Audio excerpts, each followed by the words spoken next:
The Chargers have a storied history of undrafted free agents making the roster and becoming great players, and today we're looking at this year's class of UDFAs and talking about which one is most likely to crack the Chargers' 53-man roster.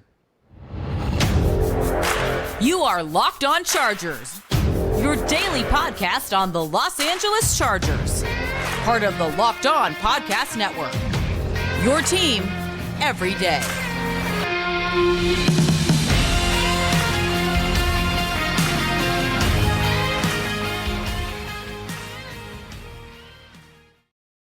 What is up, and welcome into the Locked On Chargers podcast. I'm your host, Daniel Wade, joined as always by my co-host, David Drogemeyer, and we've been covering the Chargers now for 7 seasons together, but this is our 5th season as a host of the Locked On Chargers podcast, bringing you your team every day. Thank you guys so much for making this your first listen today, and to make sure you never miss the show, go follow for free or subscribe on YouTube and listen wherever you get your podcast from. David, what do we got today?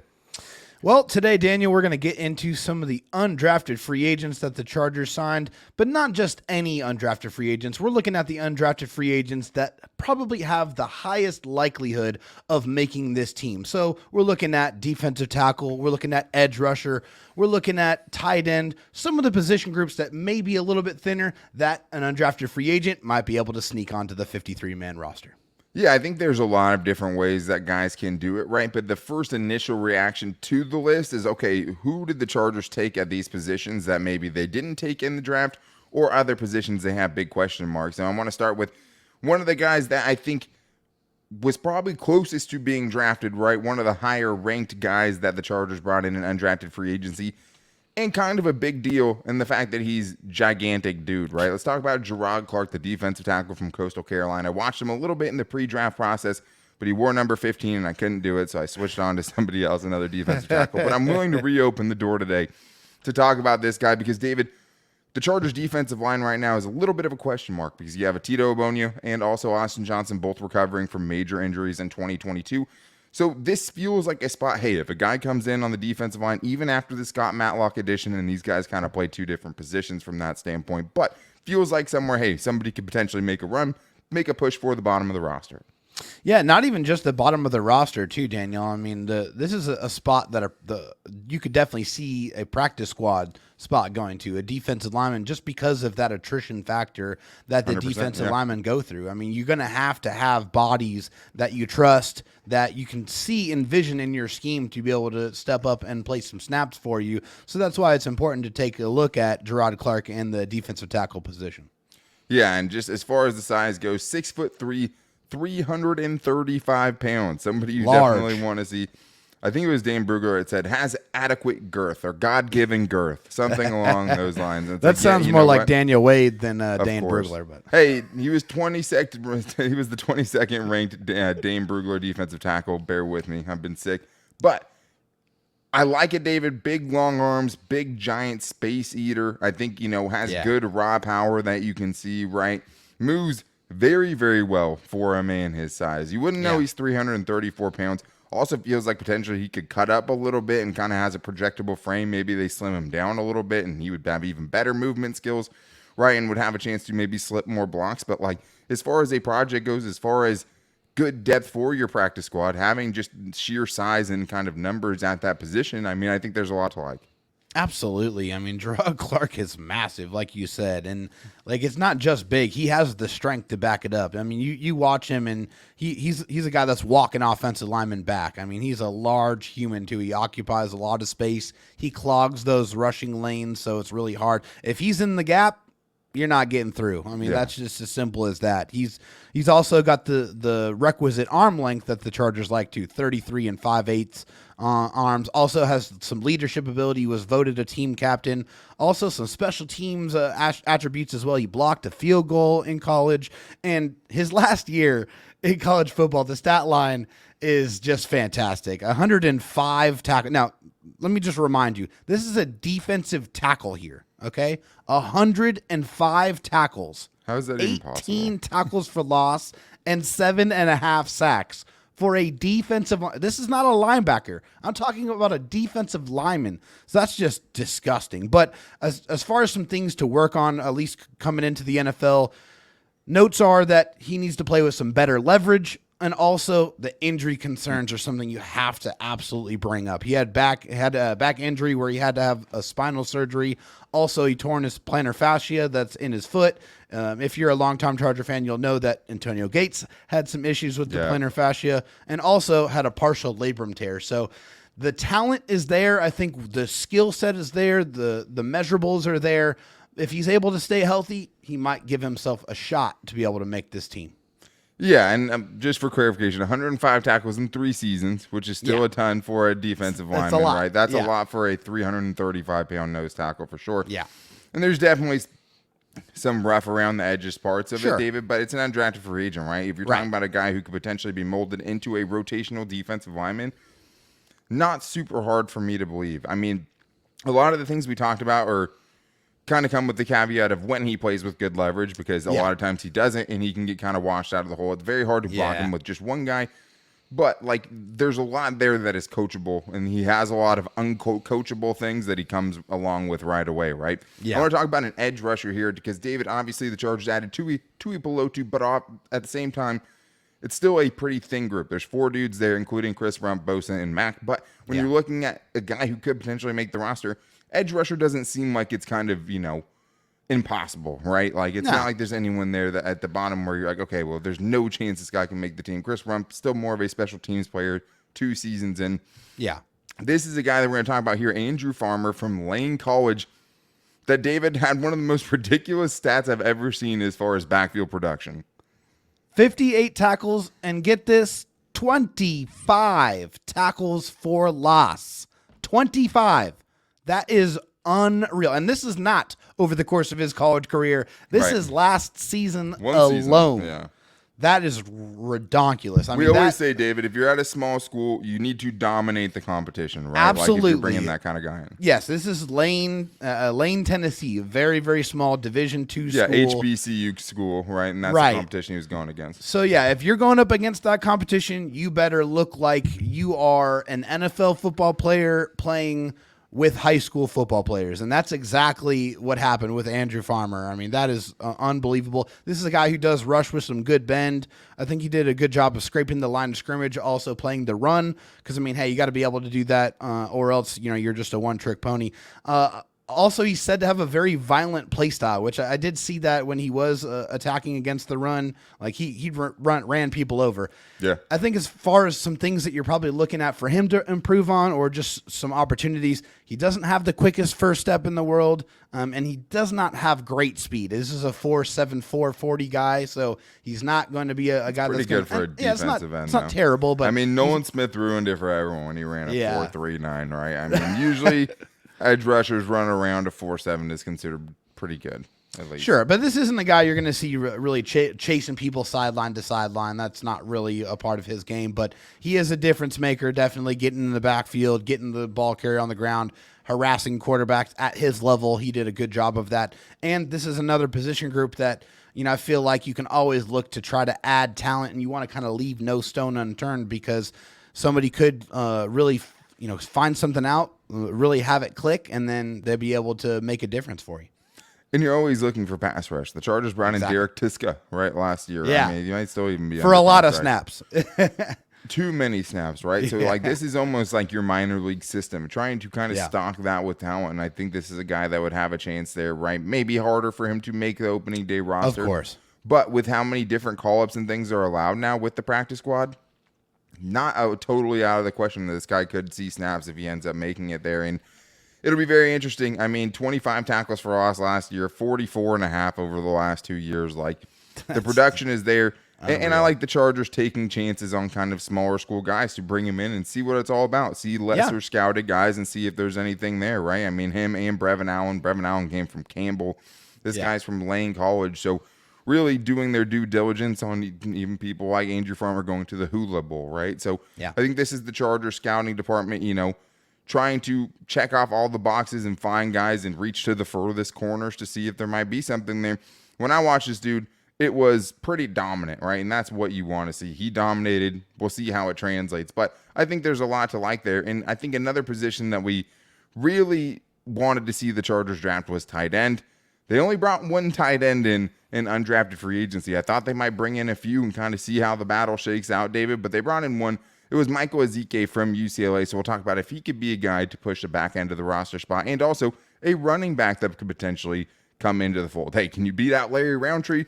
Maybe that's what it takes. We'll talk about that coming up after this, but I do need to tell you guys that if you're looking for a delicious treat, but you don't want all the fat and calories, then you got to go try a Built Bar. Built Bar are my favorite protein bars. To me, they're the best protein bars on the planet, and it's all about the flavors. If you haven't tried it, they now have a peanut butter puff, which is like biting into a pillow of peanut butter, and I just love peanut butter. I'm gonna do what are you gonna do, right? You could eat peanut butter every day, but the great thing about the Built Bars is not only do they have the great flavors, but they also almost always fit on your diet because most bars have only 130 calories, 4 grams of sugar, and a whopping 17 grams of protein. And now you don't have to wait by your mailbox anymore for your box to come in the mail because you can go find them at Walmart and Sam's Club. Drop by a Walmart, go get a 4-bar box. But really, you could just save yourself some time and some money. Go to Sam's Club, get a 13-bar box. You will find your favorite flavor, I promise you.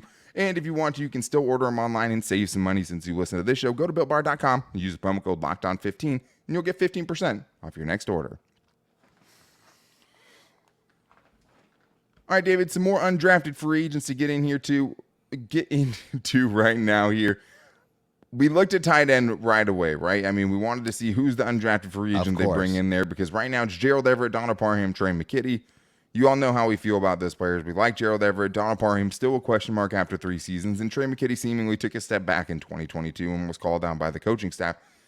This is the first position that I thought of, hey, a guy could make this roster. And they brought in a local guy, Michael Ezeike, a tight end from UCLA with really only 1 year of production, only 1 year over 12 receptions, and it was last season, making it counted. And the Chargers obviously had him at the local pro day and got to spend some time with him there. What did you think? Yeah, so for Michael Ezeike, he definitely looks the part, 6'5", 241 pounds. So he kind of has that size that you're looking for. This is a guy that started as a wide receiver in college, and he transitioned to tight end in 2021. So very, very limited experience as a tight end. And in his last year in college, he had 20 receptions, 226 yards, and 4 touchdowns. Although 3 of those touchdowns came in the same game against USC, which was awesome. Sure, all of those were red zone touchdowns. So it was you kind of got to see him create with the ball in his hands and be able to get into the end zone. So that was definitely nice. Some notes on him. He puts in a lot of good effort when he's blocking. He's able to latch on with some hand strength. That's kind of inconsistent. But he did just display a pretty good stiff arm, and like I mentioned, he does have some wiggle and some ability with the football in space. He's able to create a little bit. Obviously, a lot to learn there. Still a lot of experience to gain. But I feel like if you're looking for somebody who has the measurables that you're looking for, who's more of that ball of clay type of player that you can kind of mold and see if you can get the most out of, I think Michael Ezeike is that type of player. Yeah, I wanted to see more. I mean, obviously, when you only get one guy on that list, you wanted him to, you want to feel like he has a good chance of making the roster. And I don't know if I came away with that. Yeah. 241 pounds is pretty slight for a tight end. It's almost like he is a blocking tight end, but like in a receiving tight end's body a little bit. I mean, I thought the more impressive things of what he did was the blocking and the willingness to block, being a lead blocker and coming over and, even knocking dudes down once in a while. At his size, which is not very big. But I did think as far as the willingness went, as far as trying to hit moving targets, things like that, the technique could be a lot better. But I do think he has a lot there to like. The problem is I just don't know if he's big enough to be a true inline blocker that's going to improve the Chargers' run blocking enough to move the needle and for him to make the roster, right? So, I thought he was fine. I mean, poor athletic score, 3.99. Our athletic score, 4.7, 440, not great. The change of direction grades were in the 21st percentile or worse. And, I mean, just a very average get off and very average in and out of his routes. So, yeah, I would agree with that. Can he turn into something? Potentially. He's new to the position, right? The Chargers obviously saw something they liked. But as far as an undrafted free agent that's going to move the needle and potentially, have a great shot of making the roster, I don't see it right now. To me, it would seem like you're looking for, a Hunter Camp Moyer to do something in this offseason. You're looking for a Stone Smart. Maybe you're looking for a veteran presence, right, to add on a very short-term contract while you try to figure it out and maybe reattack the position next year.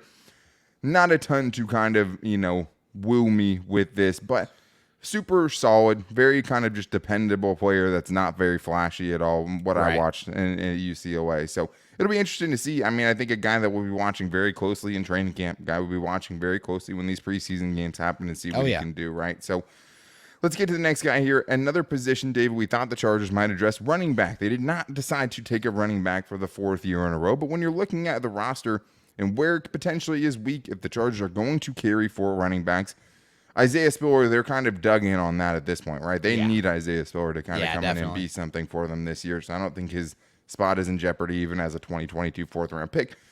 Larry Roundtree, though, a guy that got meaningful snaps for the Chargers at some point last season. I mean, that is one of the places I would look where, hey, if somebody's trying to get a job and trying to steal a job, which is what these undrafted free agents are coming in to try to do, right? Maybe that is a position that could get there, right? And we looked at a couple of guys they brought in to.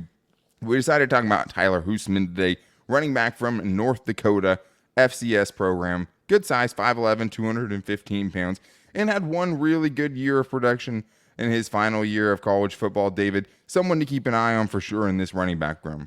Yeah, I mean, I think you look at the Chargers running backs, and hey, who knows if they're going to carry 4 running backs on the roster? Who knows? Obviously, precedent would suggest that they probably will, just because that's how they have built the roster in the previous years. But I think, yeah, if you're looking for the type of profile, I think to add to the Chargers running back room, I think he probably fits that bill a little bit. He's definitely a north and south type of runner. He's a one cut and go type of guy.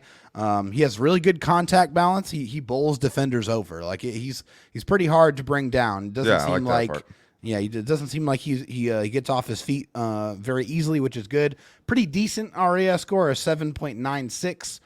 Which apparently 8 is elite, so just underneath the elite score. Just under elite, still very, very good. Right? Yeah, which is fantastic. I think he had pretty good vision in between tackles. It seemed like he understood where he needed to go, and he was able to hit it. He doesn't have home run speed per se, but I did see him break several pretty long runs. Now, obviously, I think we have to point out that we were watching his highlight reel that he created himself. Yeah, he put out some of his own film in all 22. But it was all 22. The only way you're going to find that, yeah. Right, but it was all 22, so you got a good idea of what he was seeing and where he was going, and he definitely had a very good idea of that. I think if you're looking for some opportunities for him, he wasn't the biggest pass-catching running back in the world. That he didn't really do that very much. Not a lot of experience doing that.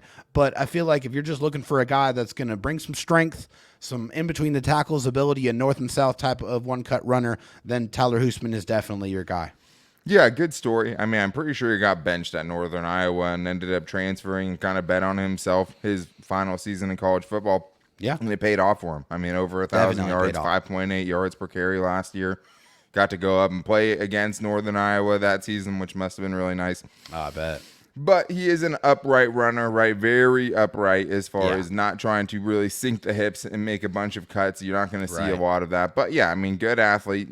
Runs pretty hard, decent amount of broken tackles. I mean, I did watch a little bit, not of that highlight tape, and, it is kind of boom or bust at times, right? It's at the line of scrimmage or he's breaking it for 10, 15 yards, which is one thing I saw with him. Wasn't consistently dominant throughout his FCS career, which I think is a little bit of a red flag because it's like, hey, if you're going to play at the next level, you better be dominating the level you're at.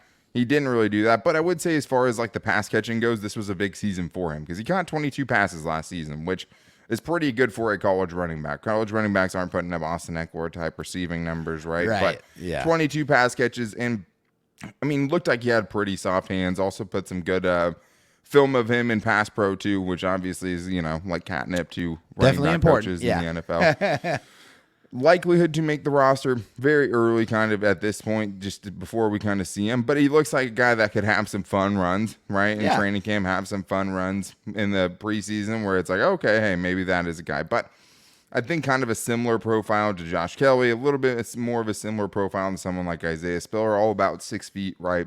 Yeah. None of them are home run hitters. Maybe that's too close together. But I do have a couple more guys I want to talk about, Dave, because when you're talking about positions that were not addressed in the draft, you'd look straight at the secondary. First year, the Chargers haven't drafted a guy in the secondary under Brandon Staley, and they brought in a bunch of secondary guys to kind of fill out the back end of this 90-man roster. So we're going to talk about a couple who have a decent chance of trying to make a run in 2023 coming up right after this.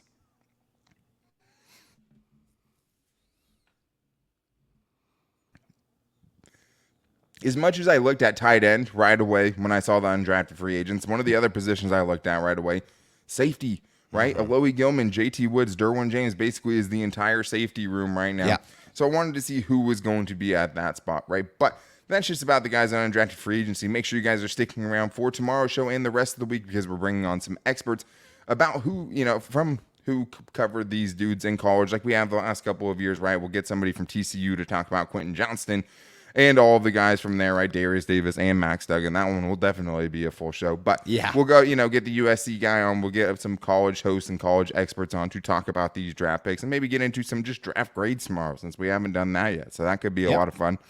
And we're trying to do something right while I'm fighting through this brutal illness and toothache and just everything else. But I do want to get into these guys, David, who could have a chance just positionally to make the roster. And I want to start with the safety, Ryan Finley. That was a bad quarterback from a few years ago, NC State, Phillip Rivers. AJ Finley, the safety, a lot of people have been kind of hyping up just because of the position and bringing in a safety. I liked what I saw from AJ Finley, David. I mean, he was one of the guys that we watched tonight that I liked the most. Yeah, I mean, it's hard not to when you look at the ball production. I mean, it sticks out like a sore thumb, okay? AJ Finley, 6'2", 201 out of Mississippi. Excellent ball production. We're talking to the tune of 21 passes defensed and 8 interceptions. Like, that is true, legitimate ball skills right there, ball production. A guy who was an East-West Shrine Bowl invitee. The Chargers love their East-West Shrine Bowl guys, so that's definitely a big deal for them. Had a large presence down there from the scouting department. For yes, definitely. Picks, for sure. This is a very intelligent guy, too. He graduated with a degree in finance, which is fantastic. I feel like if you're looking for something outside of the ball skills, the big red flag here, which is not something that any Charger fan is going to want to hear, especially from a safety, is he does have some issues with tackling. I mean, it's very inconsistent, and he needs to work on that. But other than that, I mean, if you're looking at a guy who just had crazy production in college and you want to give him a shot at a position that seemingly looks pretty thin, I mean, you can definitely do worse than AJ Finley.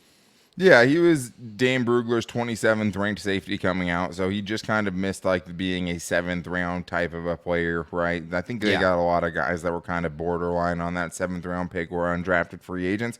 Gerard Clark in the same boat. Say the same thing about some of these guys, but 8 interceptions over the last 3 years is great.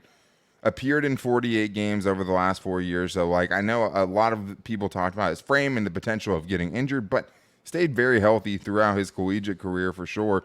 And I liked his, route recognition. It seemed like he knew where things were going. Seemed like he knew where the passing lanes were. And I found his tackling in the games I watched, which is not a lot, right? Doing what I can here. Yeah. He seemed like he was making the tackles, and he seemingly had nice long arms to, have a decent tackle radius, but it's definitely more of a drag down tackler. And I have seen the notes, he uses his whole body as a tackler. Yeah. Which if you're getting the guy to the ground, good for you. But yeah, maybe that lends itself to being more of a, trait that doesn't translate as much to the next level. But like, I didn't think it was JT Woods bad either, because I watched that dude in college, and that was some of the worst tackling I had seen. Right. It was clear and obvious, right? Yeah. Yeah, but like, it's a very, very thin room, David. This is someone who potentially could make a run. We'll see what he does. Well, and he's a little bit bigger too. I mean, he's got some NFL size. I mean, I think that's definitely something that you got to pay attention to. I mean, 6'2", 201. And, coming from the safety position, like that's adequate size right there. That's really good size for a DB.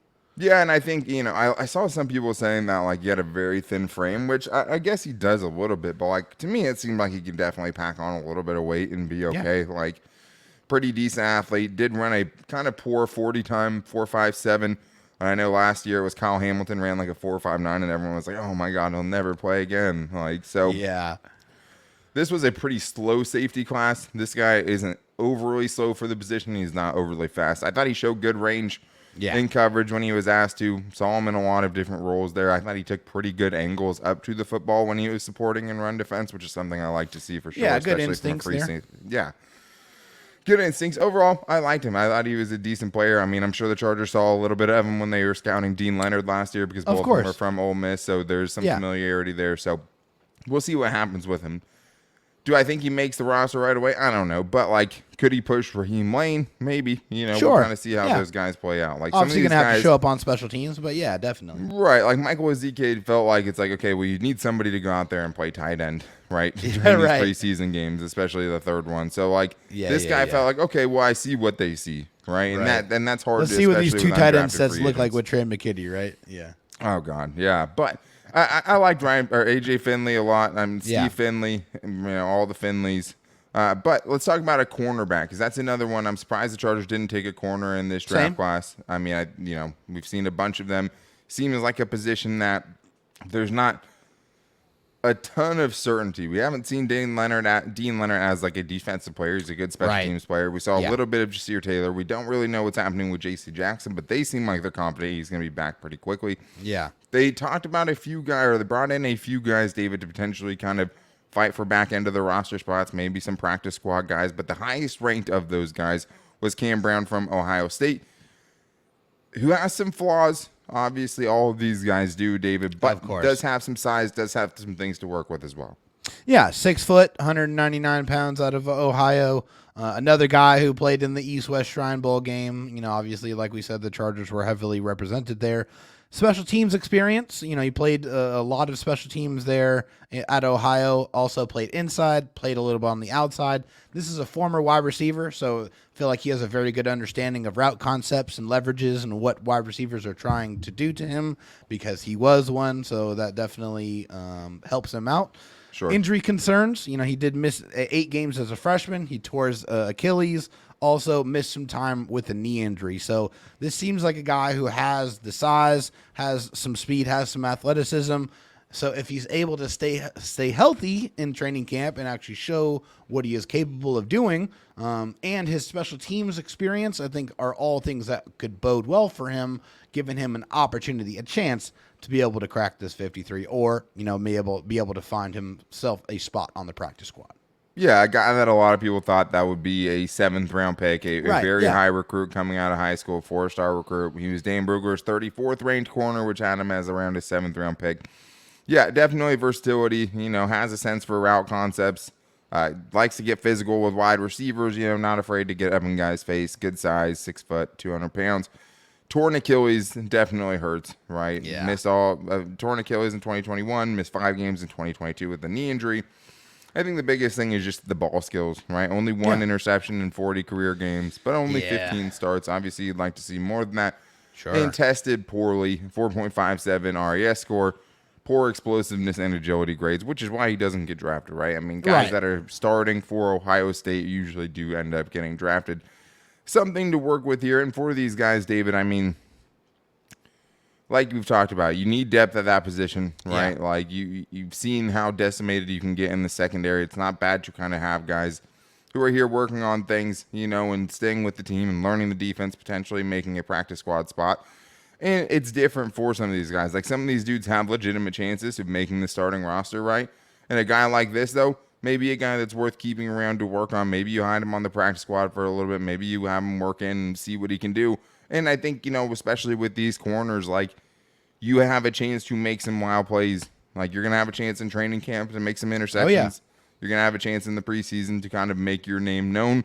Yeah. This is the guy that'll have a chance to do that, even if it's maybe not for the 53-man roster, even though it's a position where you think, okay, maybe it's possible. He would at least give himself a chance at a practice squad spot.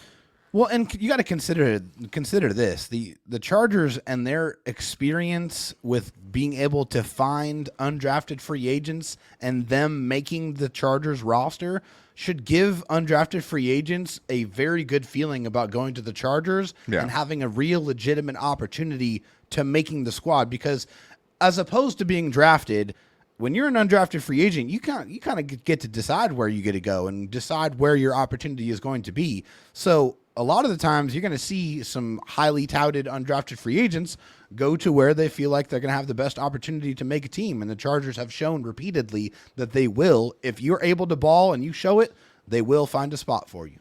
Yeah, and we'll see kind of how all these guys independently fit in with what the Chargers are doing, right, and how well they fit in the defense. Like maybe these guys were just used poorly, and they say, hey, they didn't use him right. We can use him right? And I think there is a fair amount of projection with the draft and especially in undrafted free agency is, hey, who can maybe not right away, but someone that could come in and help us potentially down the road, someone that can be a fill-in for a week or two if we need him, someone that has, production in college or has, reasons why they weren't productive in college and that tanked their draft stock. Like, there's just so many different things that kind of go into it, but like, for most of these, you can kind of see what the Chargers are looking at, right? A lot of these guys had proven college production and were borderline kind of 7th round picks. So when you're talking about those guys and potentially building the depth, not just on the roster, but in the practice squad, I think there's a lot to like here. And there's some guys that I'm sure I'm going to like that we didn't get to today as well. So we'll keep on getting into them as we see them, right, and do some more breakdowns on these undrafted free agents a little bit down the road. But make sure you guys are back with us tomorrow because we will be with you more than likely unless I just died overnight and just, can't do anything tomorrow because of my sickness and everything. But we're going to try to be here every day as we always are and make sure you guys don't miss it by subscribing or following for free on the Locked On Chargers YouTube channel. Also, following us wherever you get your podcast from as well. Tomorrow, maybe we'll get into some draft grades, right? Do something fun and just have some fun with tomorrow's show. And we're also going to be getting some collegiate experts to come in and talk about this Chargers 2023 draft class. So a lot to get into. But until then, guys, to make sure you don't miss it, you can also follow us on all of our social media. You can follow me on Twitter at DanTalkSports and David Jerrod on Twitter at DroTalkSD, as well as the show's page at Locked On LAC. You can also find us at Locked On Chargers on Instagram and on our Locked On Chargers Facebook page. We will definitely be getting into some fan questions, especially as the offseason keeps getting longer. We keep getting deeper in. Make sure you guys hit us up wherever you want to, YouTube comments, Apple Podcast reviews, or wherever we find all the questions. You can even hit us up on Instagram or in David Jerrod's DMs on Twitter, wherever you want to find it, or call into the voicemail line at 323-524-7924. But we'll most likely be back with you guys tomorrow. Until then, take it easy and go Bolts.